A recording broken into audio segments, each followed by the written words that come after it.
Guys, happy Friday Eve. It's Coach Lou. I'm here to motivate you. I want to blow your mind. I want to get you guys through the weekend. I want to get you inspired. I want to get you doing things. I want to get you active.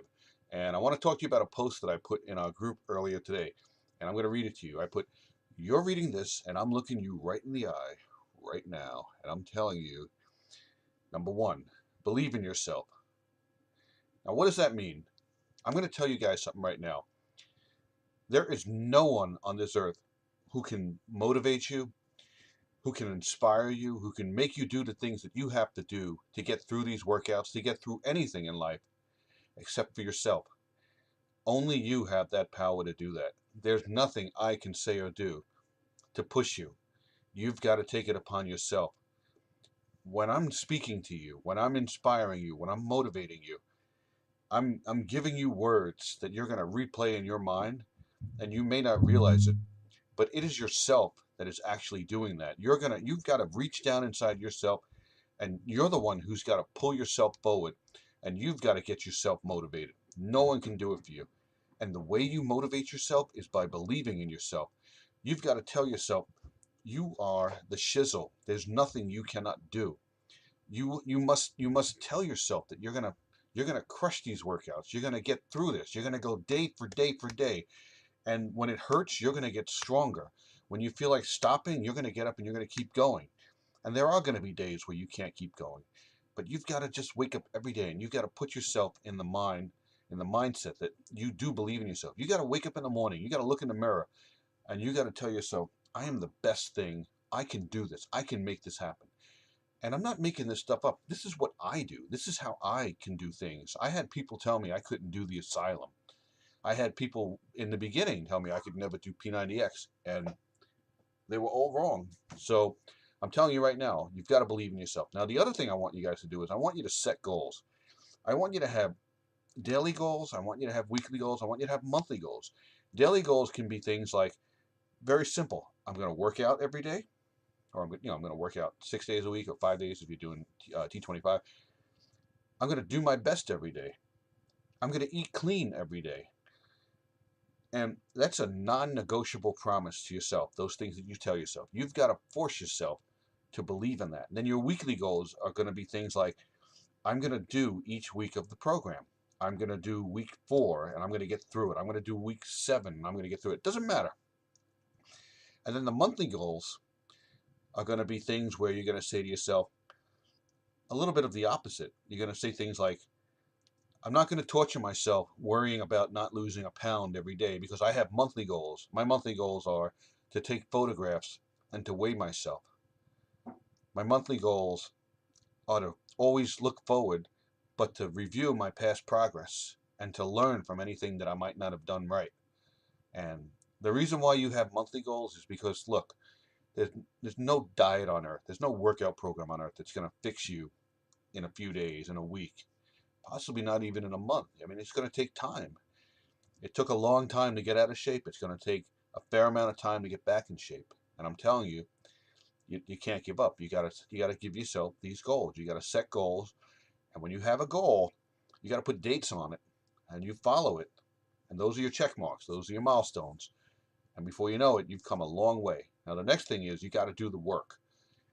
You have to you have to put your whole heart into it. When you're working out, you need to really be focused on what you're doing. You can't just be, doing the warm up and then doing the modified version and saying to yourself, I don't want to get too much of a sweat because I'm gonna, go to bed soon, or I don't want to get too wild because I have to get up and I have to go to work after I, do my workout, do my morning workout. I gotta do it. I gotta get moving. You gotta do your workout like your life depends on it, because your life really does depend on it. You've got to do your best. You've got to work out like it's got to be the best thing in the world. Like you're going to be graded on it. And when it gets easy, that's your cue that you need to push yourself harder. You need to raise your weights. You need to do more reps. You need to do something, but you need to do the work. You will not get results if you don't do the work, and that's a fact. The next thing is, I want you to expect failure.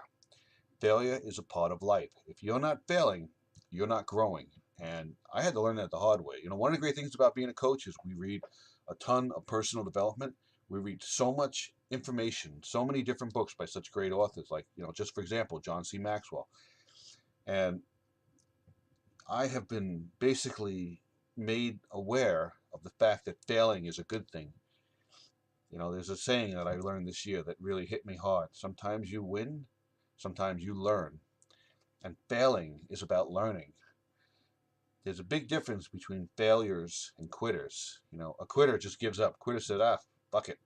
I'm not going to do this. It's too hard. I don't have what it takes. But a failure is the one who does a week of insanity and hates themselves because it didn't go the way they wanted. And they stop for 2 weeks. But then they get back into it. And they get up and they go do it. And they make it happen. A failure is the person that can't do a single push-up. But then over time, they're doing 20, they're doing 30. It doesn't matter. Because they didn't quit. You've got to accept that when you have a bad workout, when you have a crappy day with your nutrition, it's part of the process. If instead of feeling sorry for yourself, when you go out and you party and you have food for 12 in one sitting and you eat it all, don't feel sorry for yourself. Instead, go home and say, what have I learned from this? What am I going to do to prevent this from happening next time?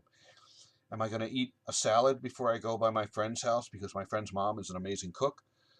Am I going to drink club soda with a little bit of, cranberry juice and make everyone think I'm having wine like everybody else? This way I don't get drunk, because I know when I get drunk, I eat too much. You gotta learn from your failures. When something happens, you have to learn from it. I'll give you a perfect example. I tore my meniscus in each knee on 2 separate occasions. And a weaker person would have just quit altogether. I learned from my mistakes. I can now tell someone what not to do with their legs when they reach a certain age, otherwise they will risk injury to their knee. And that's simple. I feel that the act of having this injury upon myself on 2 occasions has helped me to better understand the way our bodies work, and I can now help someone else prevent this from happening. So you see, I've learned from it. And that's what failure is about. Failure is supposed to be part of the learning. Again, if you're not failing, you're not learning. So I wanted to give you guys this little blast of motivation. And I'm telling you guys right now, you've got to be your own biggest fan. I'm a big fan. I'm your big fan too. But you have to believe in yourself. You've got to set your goals. You got to do the work, and you have to expect failure, and you have to learn from it. So peace out, guys. I hope this video helps you. Let's rock it.